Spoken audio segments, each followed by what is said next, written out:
Morning, morning, morning. Yes, we're back with another episode, another rider. Today I'm honoured to have Jimmy and Sheila, or Sheila and Jimmy I should say, ladies first, from America, New York, and they're going to tell us about what they do for a living and what their experience is like in London. So nice to have you here today. It's beautiful to be here in London. This is my second time coming back. I am originally from Florida. I've been living in New York for about 20 years. I'm an actor. I was on Orange is the New Black for 3 seasons as C.O. Rackerson. I was on New Amsterdam, Ray Donovan. I've done a number of shows, but what brings me here, and my sister now, is the New York Football Giants are playing against the Green Bay Packers. I am a New York Giant fan to the heart. Okay. And being a former NFL football player myself, this is my first team that I've embraced because my nephew is playing. Oh, okay. So you've really got skin in the game, as we say. Yes, sir. Got some skin in the game. Okay. So what about yourself? What would you do, Sheila? Well, my husband and I, we run a small grocery store in Florida. We have some rental properties. We've raised 6 beautiful, smart children. I'm the primary caretaker of the children in the business portion of our business. We are here in London today, my brother and I, to support my baby boy, who plays for the New York Giants, a starting tackle, drafted in the first round in the 2022 draft.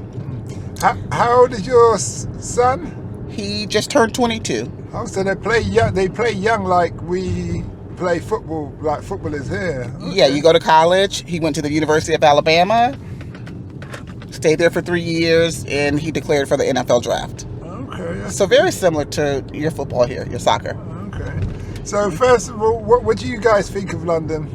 And what's been your experience based on also your expectations, Sheila, because you hadn't been here before? Well, my experience has been lovely. That's my British accent there.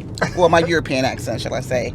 It is very reminiscent of New York, actually, which probably only makes sense because New York, New Jersey area is some of the first settled areas, city areas in the United States. I have not got a chance to see Buckingham Palace or any of those things yet. Brixton. Yeah, any of that yet. But I plan to do so because hopefully then I'll feel like I have the real London experience, because what I've seen thus far is very reminiscent of, New York and New Jersey area. Okay. Where's the parties? Well, they're all around, but they're dotted around. I think London's a place. If you know the city, then there you will find the club. I don't party too much at all. Because I'm always working. Yeah. And stuff. So tell us about your acting. You've been in acting for how long? I've been acting for about 20 years. After my NFL football career, that was my second career choice, acting. I've been doing it for 20 years. I've done over 50 television and film productions, commercials, Broadway theater. I actually did Jack Johnson about 10 years ago here. Jack Johnson, the first black heavyweight boxing champion. I performed a one-man show in Piccadilly Circle here in London about 15 years ago. So, I'm just happy to be back, to be out of America to take a trip. It's like the grind is so hard now for everybody around the world. When you can get a break and go enjoy some life, we take that. And so that's what this trip is. Okay. So, talking about NFL, what's it like being an NFL player? And because I think of that film Any Given Sunday. Yeah. With Al Pacino. I really like that film. What was it like? Talk us through the process. Obviously, you both got your nephew and your son, and you've been a player before. What's it like training, the discipline, and all that kind of thing? For someone who's just starting out, it may be rough. But for someone like myself and my nephews, we've been playing football ever since we were like 5-6 years old. And so our bodies has adapted to that rigorous work ethic. And you kind of carry that over into life also after football. But it's tough. I mean, and we trained in Texas during the summer. I trained with my nephew, And we're in Texas. It's like 110 degrees, and we're outside in that hot sun working.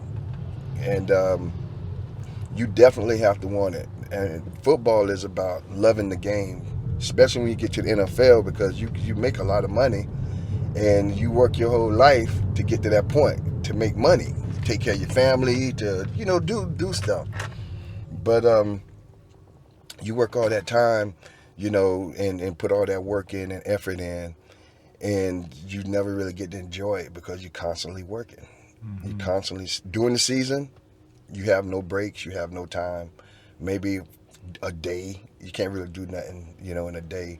So football in America is really year-round, because even though the season stops, the players, you have to stay in shape, you have to keep your body in good health. Tom Brady spends $1 million on his body a year. Oh, is it?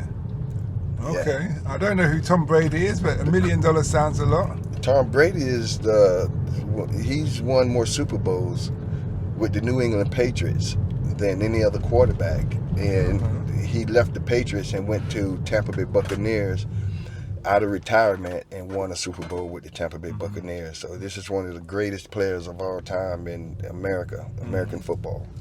So talking about injuries now, I hear people sustain a lot of injuries and those kind of things.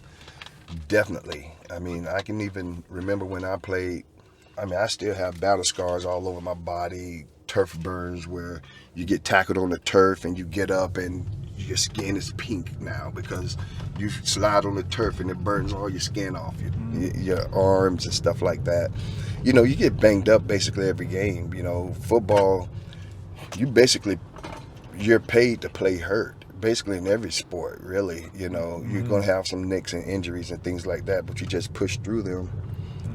If something not too serious, you push through it. Do you think the sports industry today of the NFL is set up to look after the players? You want to answer? Yeah, I think so. I think so to a certain degree. The NFL, the American football, has something called the NFLPA, the National Football Players Association.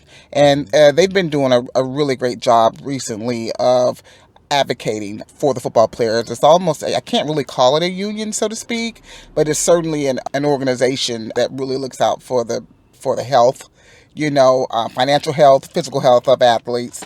So I can say that. I can't say that American football is all bad. It's America's pastime. So we all love football.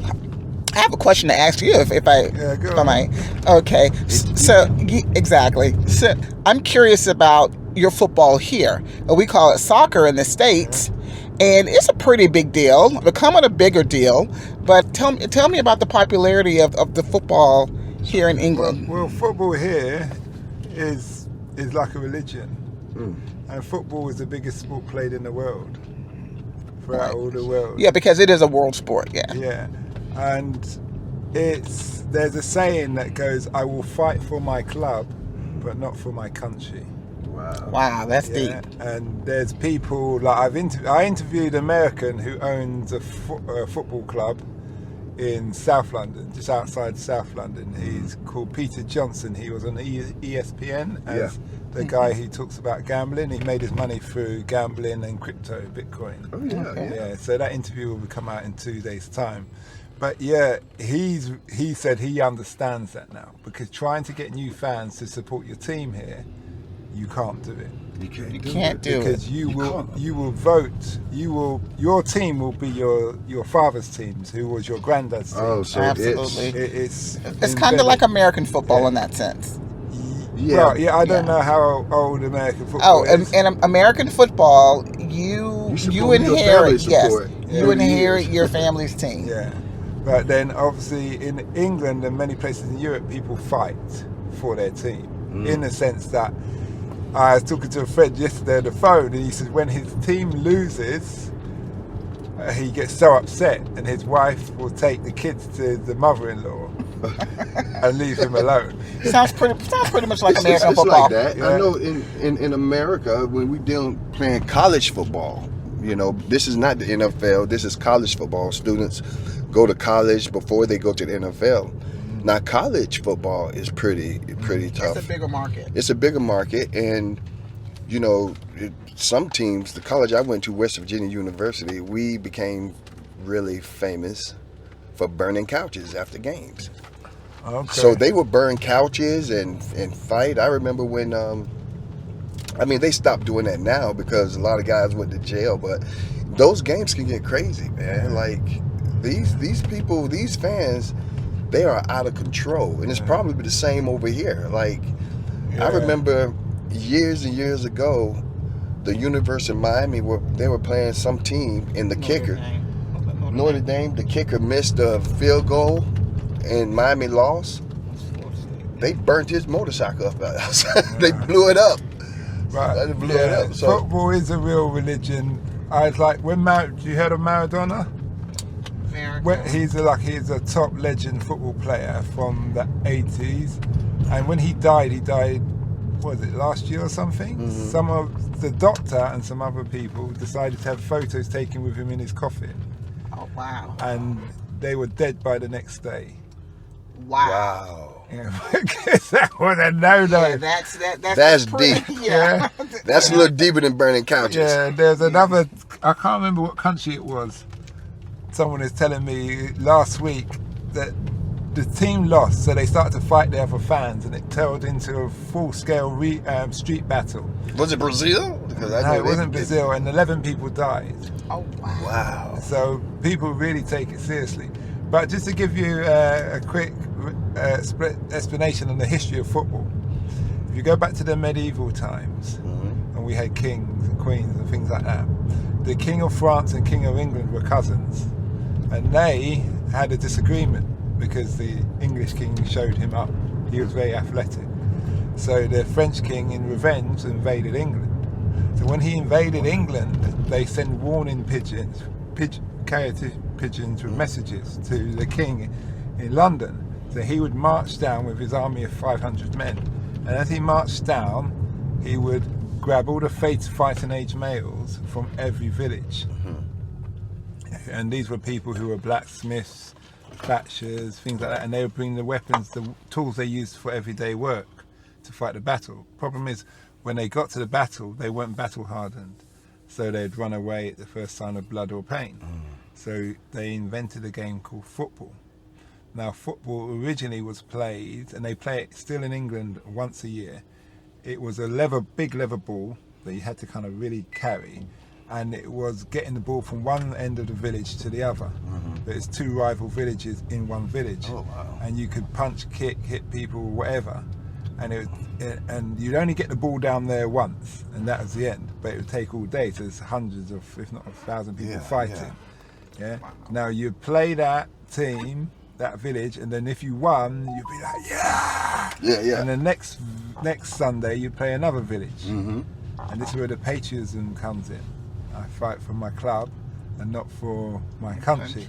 Now, when the king of France invades again, the English king marches down. He goes and picks all the fighting age males, but they've all been battle hardened now from the fighting and the football every Sunday. So when they go to fight the French king, they start to stay on the battlefield. Yeah. Now, as modern technology comes in, you get muskets, guns. You don't need so many battle-hardened people. Right. So they split the game. You had football, which is stand-up. You had rugby, which is equivalent to what you lot do. Yeah. Now, the rugby is meant to be played by the poor people because it's dirty, you're getting anything. The football is meant to be played by the rich. The problem is with rugby, you have a big, you need a big piece of grass, and it's perfect. Poor people, peasants, can't afford that. So the rich people played rugby, the poor people played football. You can easily kick the ball around. So that's why football is, a gentleman's game played by thugs, and rugby's a thug's game played by gentlemen. And there's your history of football. Now, I can only assume, and I say assume, that you guys have taken on your American football from our historical. Yeah.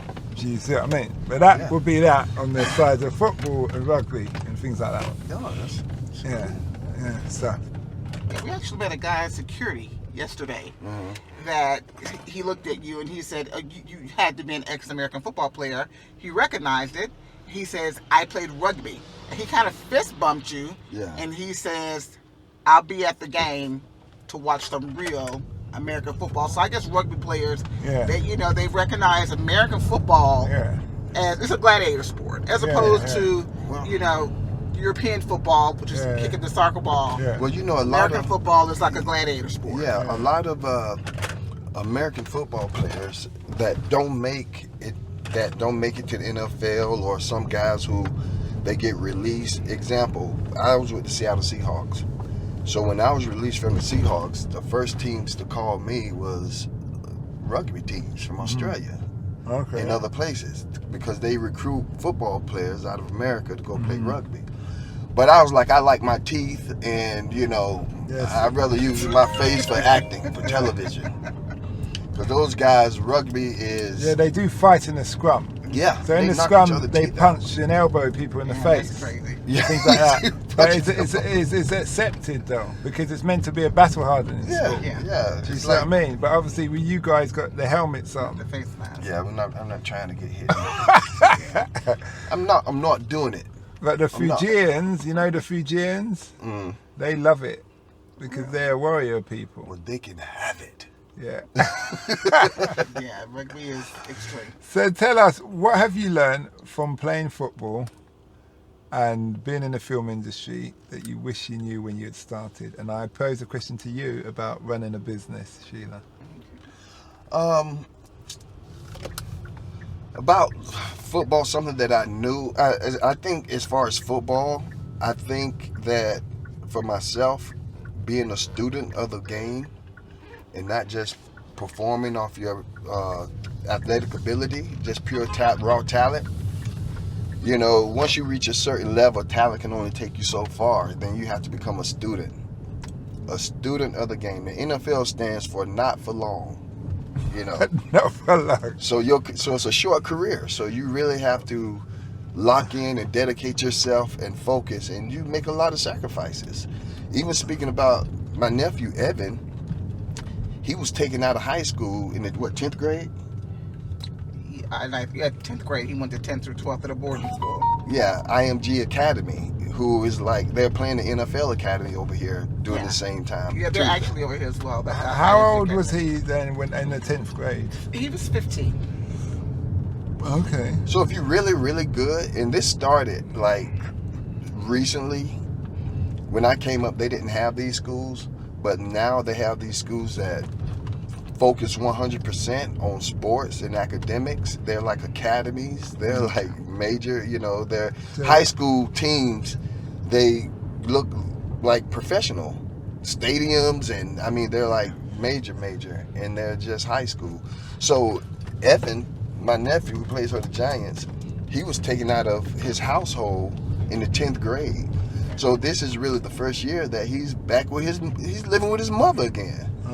So for a kid, shall I say, I live with him. You live with him now. So we actually made the decision as a family to move myself and his two younger sisters from Florida to New Jersey to help him get settled in his first year of professional football. Okay, all right.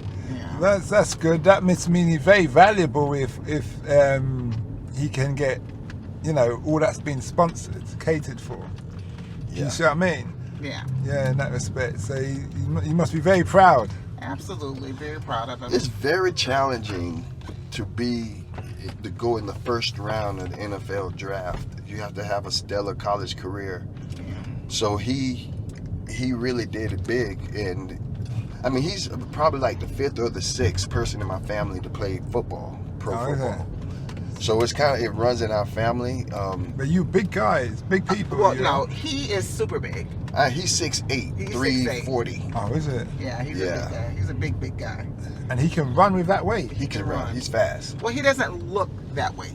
So he looks like about an a tight NBA end. basketball player. Yeah. Oh, okay. Yeah. He just carries He's just it tall, well. 6'8". He's a big guy. Oh. His brother's 6'5", 6'4". Yeah. Cousin 6'8". My daughters are 6'2". Two of my daughters are 6'2". One's So your daughter's the same height as me then? Which Yeah. one? Yeah, my youngest daughters, my 15 and 17. Yeah, they are. So they're quick to tell me, And they're basketball players. "You're short, Uncle." Yeah, because I'm shorter than them. But at one point I was the tallest. Now I'm the shortest. Okay. And she swears she's taller than me. I My am. sister. Do you reckon that's because of the food you guys eat? Yes. I just think it's genetics. I think it just has a lot to do with genetics. They say boys get their height from their mothers. And so when men have children with women that are better than average height, you just eventually start to breed taller people in your gene pool. Also, too, Big Macs and cheeseburgers from McDonald's play a part in it. No, it does not. And don't that think food so? is unhealthy.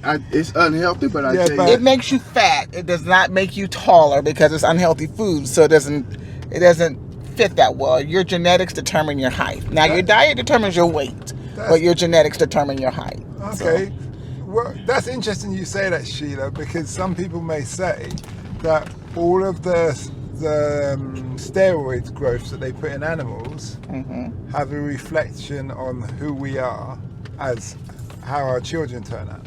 You certainly. Do you see what I mean? Well, I agree with that to a certain degree with a lot of health issues. Being an American descent of slavery, we are particularly,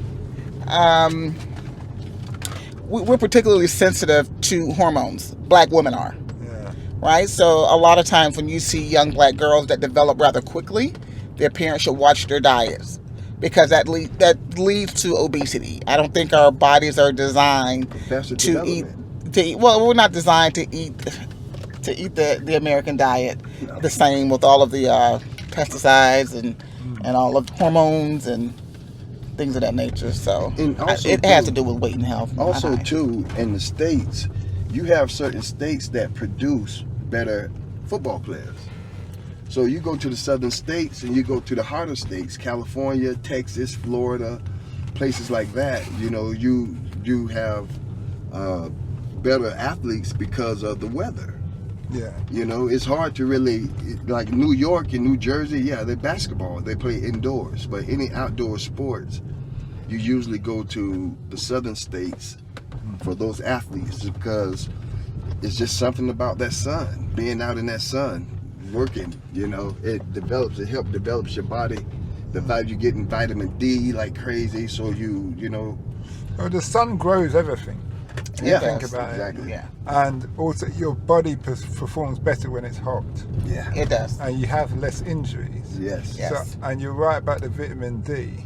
So all of those things will contribute and help. So that makes perfect sense in that respect. Because if you look at the best athletes in certain sports around the world, they usually come from hot countries.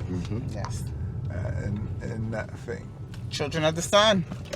Maybe if I would have stayed in Florida somewhere, I would have still been playing.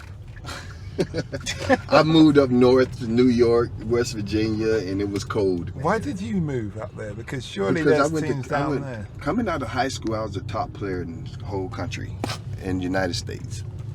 And so I was heavily recruited by a lot of schools and colleges in America. And I chose to go to West Virginia because some of my high school friends that I played football with went there. And so I felt like, okay, it was family. I'm there with family guys that I played with. But what I didn't take into consideration was the weather. I never played in weather that cold, like snow. My first time seeing snow is when I went to college. So living in Florida, you don't get snow. So when I went to West Virginia and got in that cold weather, that was the first time I really had an injury. And so when I look back at it, it's like it's very important for athletes when they're picking the schools that they go to. They have to look at the climate that they're going to be practicing in and playing in, because that can have an effect on your body. Absolutely. That's something that people don't really look at.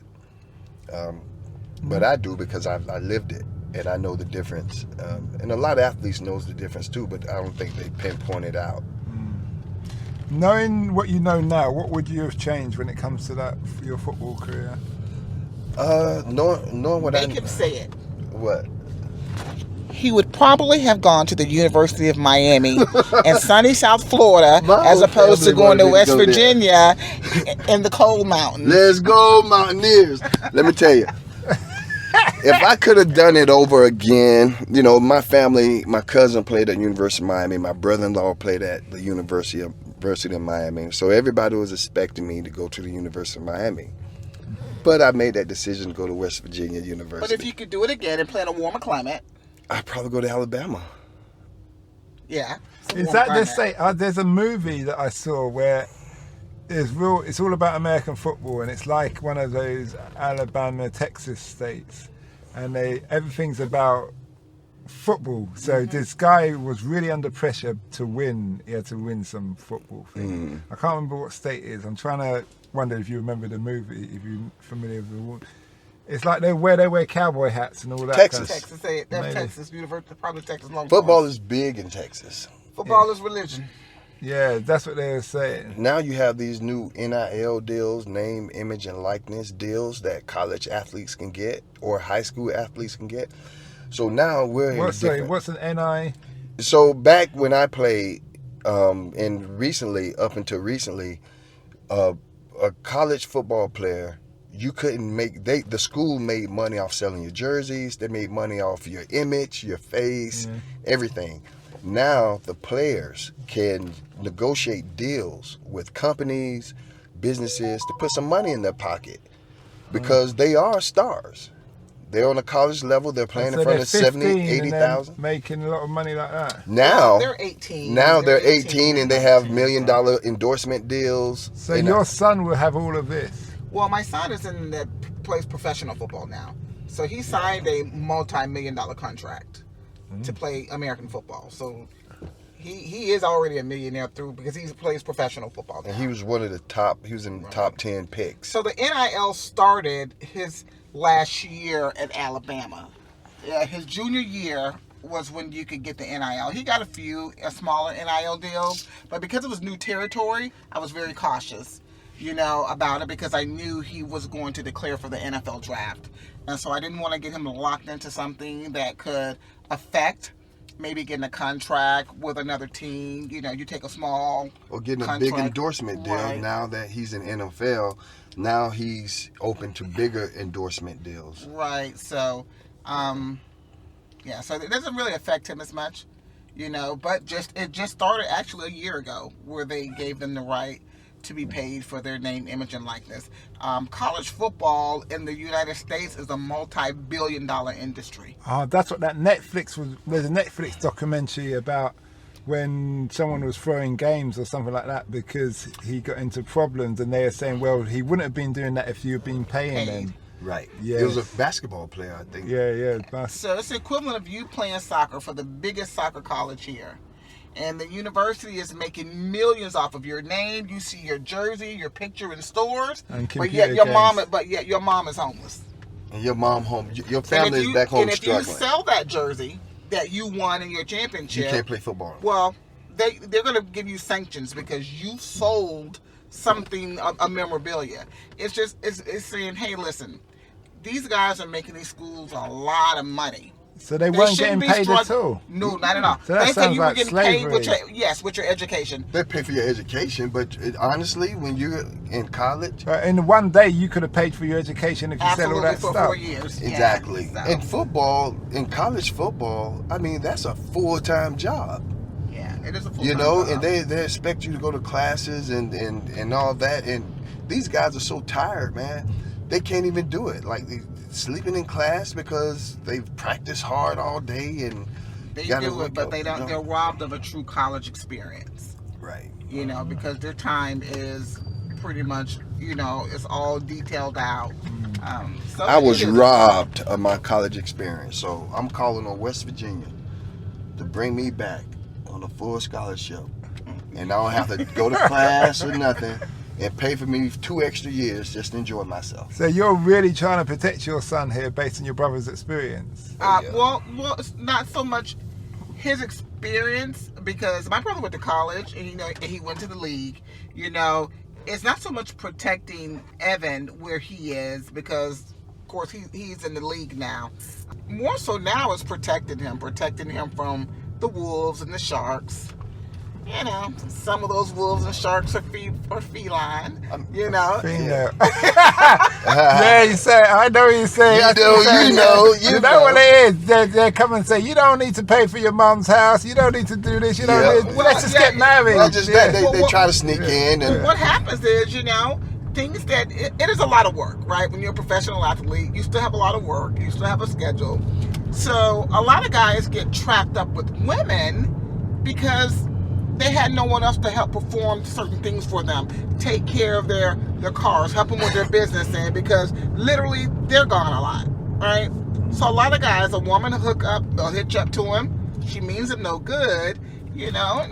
She's just providing simple things that if you got a family member, a sister, or a dad, or a brother, or a mom, or you know any family member that can help walk you through that, it didn't just cost you thousands a month because now she got a baby.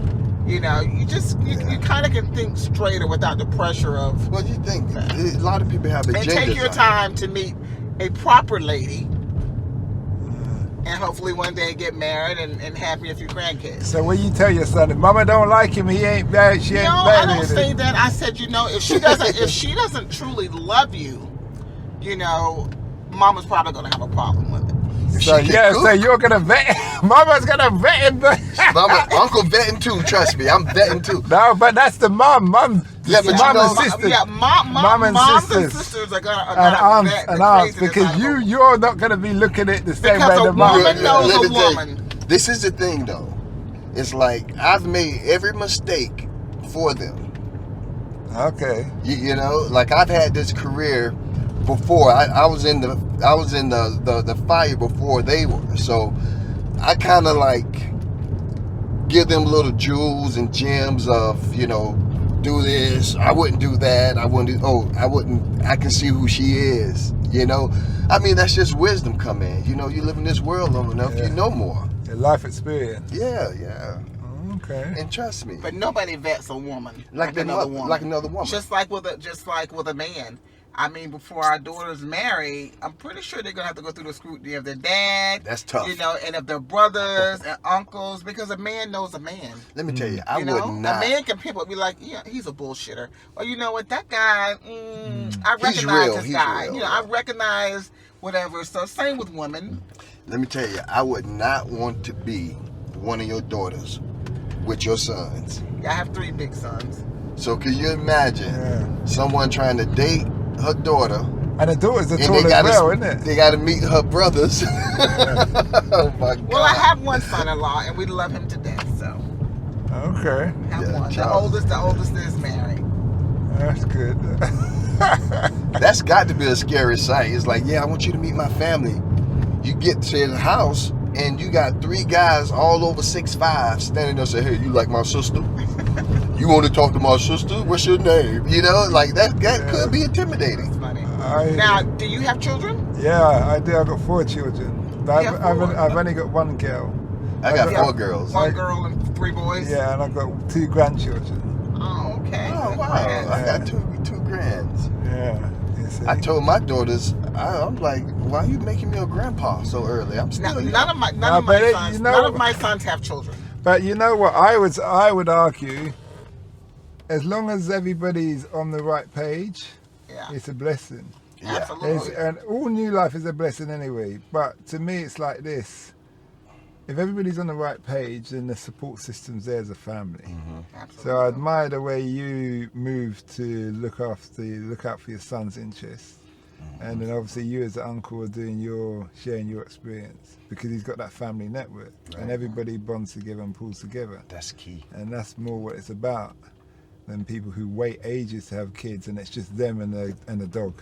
You know, we've been blessed to be from a big loving family. I'm just looking at her twins. You know, we have a big loving family, and it's someone in our family that can help somebody with anything. Yeah. So, you know, it's like you have lawyers, you have nurses, we have a plethora of career choices in our family, and our family is really close. You know, so it's like You know, it's funny because it's like the guys take one route and then the girls take another route. But we're in a time now within our family to where people are branching off into new careers. You know, at one point it was just football. You know, for guys, you're gonna play football. You know, that's just it. You get your degree, whatever you're gonna get it in, but you're gonna play football. And so when I branched off into the film and television world, and I've been doing that for 20 years, successful at it. So now I'm opening the doors for my family to step in and learn a new career and to, you know, because everybody can't go out there, especially the women in our family. She was saying that, I give it to my sister, you know, because she really holds it down and she has a vision, a family vision, not just a vision. Some families, if one or two people actually make it and become, you know, financially successful, they run off and leave, and you know they just live their own life, and they have their own right choice to do that. But the great thing about this family is that our long-term vision, and I can say my sister, you know, she, you know, sometimes I say her madness is bliss. Sometimes, you know, you don't understand the choices she's making. You don't understand it. But you trust her. But you trust it because we all know that her best interest is the family unit. Because you build a strong family, man, you can do anything in this world, you know, and it's family hold each other accountable. So it's different from me doing business with someone else or building a relationship with someone else outside the family, and they, you know, renege on something. You know, we got to go to court, we got to do this, we got to do that. If you're in the family and you renege on something, you're going to be held accountable by mothers, uncles, cousins, everybody. And you're going to feel like crap. So, you know, you probably wouldn't do it again. You know, you have your bad apples in every bunch, but I can say that, you know, it's a blessing, and we are very grateful to the fact that, you know, God has kept our minds sharp, you know, and with everything that's going on in the world, He keeps that fight in us to keep thriving as a family, as a unit. And so that's why I'm just, you know, everybody, they don't have family like that. Is your family big here? Yeah, my mom's one of 15. My dad's one of 10. Wow. Okay, so that's why you have family here and there. Because Yeah, we got lots in Miami, New Jersey, New York, Toronto, obviously Jamaica, some in Germany as well. And I've never been to Jamaica, but I'm planning on going at some point. It's been interesting talking to you. We're near our destination. What does the future hold for you two? Well, the near future is, I'm putting that out there in the atmosphere. I'm putting this energy out here that we will leave London victorious. That the Giants will defeat the Green Bay Packers. So, and as far as the near future outside of football, it is certainly to keep, you know, just being a good person, trying to live a good life, and, you know, keeping my family together, holding them down, and like I've been doing my whole life. Husband and all as well, as he holds us down as well. You know, just keeping family together. That's what it's about. I would say that what the future holds, I'm piggybacking off what she said because it's basically the same thing, but I'm going to hit more of a career side of it. Myself being in the film and television industry, what I see the future holding for not just for me, but for family and, you know, relatives to plug in and play is the film industry. I hope at some point we'll be over here in London shooting a movie, you know, expanding and shooting in filming in different countries and telling our stories, building a family business to where people of color can look at our films and our TV shows and see themselves and see our experiences and how we came up, how we persevered. So just telling our stories. I think our stories aren't told enough. People of color, I think we have very unique stories and very unique ways of living the culture. You know, I think it's a beautiful culture, and that's what I want to just spread around the world. That's it. Well, thanks a lot for that. Where can people find you in relation to your business? Okay, for me, Instagram is Jimmy Gary Jr. on Instagram. You can find me on Instagram, and all of my social media handles is Jimmy Gary Jr. JimmyGaryJr. Junior in respect to my dad, the senior. Rest in peace, Dad. We love you. So this book is, I'm trying to figure out what this book is. Thanks a lot for that, and I wish you well. Yes, indeed. Thank you. We hope that episode enhanced your life. We post an interview every day, as well as vlogging on our social media channel. Don't forget to subscribe to get our latest episode.